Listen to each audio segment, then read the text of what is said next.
right, y'all, we're back on the boat now. Being, on this flat bottom tunnel boat, the perks of it is, we had to run across about 8 inches of water or so getting back in here.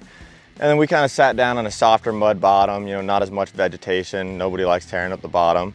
So kind of starting with a walk around on this boat, we got this nice front casting platform. Some of the things that I did on this platform that is just kind of personal preference, I like to add the running lights up there. It kind of is a sleeker look than having them on the console up there, as well as people don't realize running out early in the morning, sometimes those lights will reflect off your deck and will make it a little bit harder to see. Another thing I did on this front casting platform is that light bar as well. I like having it up here versus up on the burn bar, because same concept. That light bar will actually reflect off of this deck and it'll make it harder to see first thing in the morning. Running out dark right before sunrise. So that's kind of, it's a pretty open layout on this boat, 24 feet, like I said. So starting here, coming back to the console, we actually have 3 live wells on this boat. The big one, which has 2 aerators in it. This one has 2 aerators. And then also in that back corner, we have another live well as well.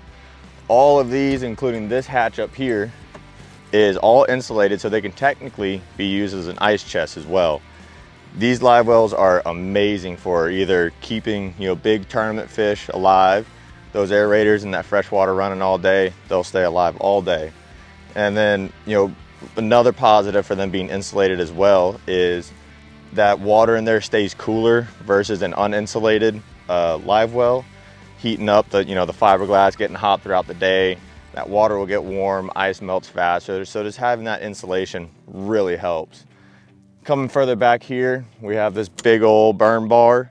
This is kind of where I like to get up on top of the tower in those back bays. When you have good wind, you can move around. And I mean, it's a blast sight casting reds from this thing. It's that perfect height where you can kind of just get up there, lean against it. Another thing we did that feature on this console is the JL sound system. On this boat, we have 4 JL speakers, 2 on the front, 2 on the back, and then 2 tweeters right here as well. And we also have 2 subwoofers hidden under the console in here. That's also powered by a JL head unit. Another addition we'd like to do on this boat is we do the larger hatches for the riser box. So it makes it easier, so whenever you have, instead of having a smaller door on one side and a bigger door on the other, front and back, it's easier to pull things in and out of there. Life jackets, we keep baskets in there, for example, with all of our boat washing supplies. We keep our brushes in there, life jackets, all that good stuff. Another feature on this console that you don't see on a lot of boats besides Dargels is this little kind of hidden check it stick right here. Super convenient. Instead of having to drill into your deck or having to go through compartments, you just flip that little tab right there, whip it out, lay it on the deck, measure your fish, put it right back in there. This riser box also includes deck lights all the way around. They're pure white LED deck lights. They light up the morning, that's for sure. Next on the list is these captain's chairs. These things are beyond comfortable. Yeah, it's just nice having a traditional bench up here, but me personally, I choose comfort over, I guess you could say functionality. Some people prefer the captain's chair, some people prefer the bench. The captain's chairs work for me. They get the job done. If you want to kind of sit up / lean on the captain's chairs, this kicks up a little bit right here, or you can drop it down and kind of sit a little lazy, kick your feet up on here as well. Another feature we got included on this is this, I call it a wading basket. You can put all your wading gear in there. Tackle boxes, right now I have my wading gear, my tackle box in there instead of under the console. That is actually a feature that I truly love. Another awesome feature for this right here that I've personally never seen on any other boats. So you can get your net, say you have a fish in your net, this little pipe right here, you can put it in. And the benefit for that, obviously having no sides, you can kind of mess with your fish, get the fish grips on there and do whatever you need to do with your fish after that. We have 7 rod holders on this boat personally. We normally don't fish more than 4 people on this boat, so having that 7 rod holders is plenty. Also 2 rod holders on top of the burn bar whenever you're sight casting. You don't want to be having to go back and forth trying to pick rods, so you choose a good 1 or 2 rods, lures that they're hitting that morning, put them up there and you're good for the day. Coming back here, we have 2 8-foot power poles.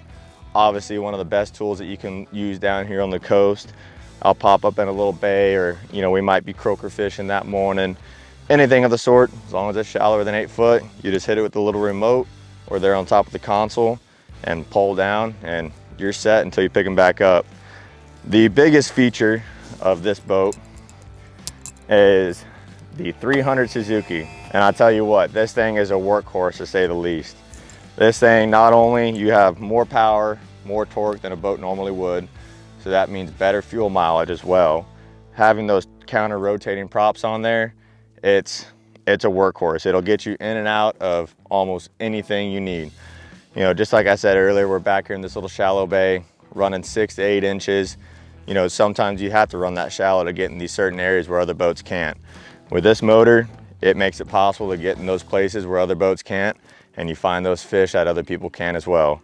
This thing is an absolute workhorse, and I cannot express how much I love this motor, Suzuki's warranty, and overall, it really makes the boat what it is. Other than that, this is our 2024 24-foot Dargel Skooter, powered with the 300 TRP. If y'all have any questions, feel free to call me at 956-532-8653. Again, my name is Connor Bruneman with Southern Cut Outfitters.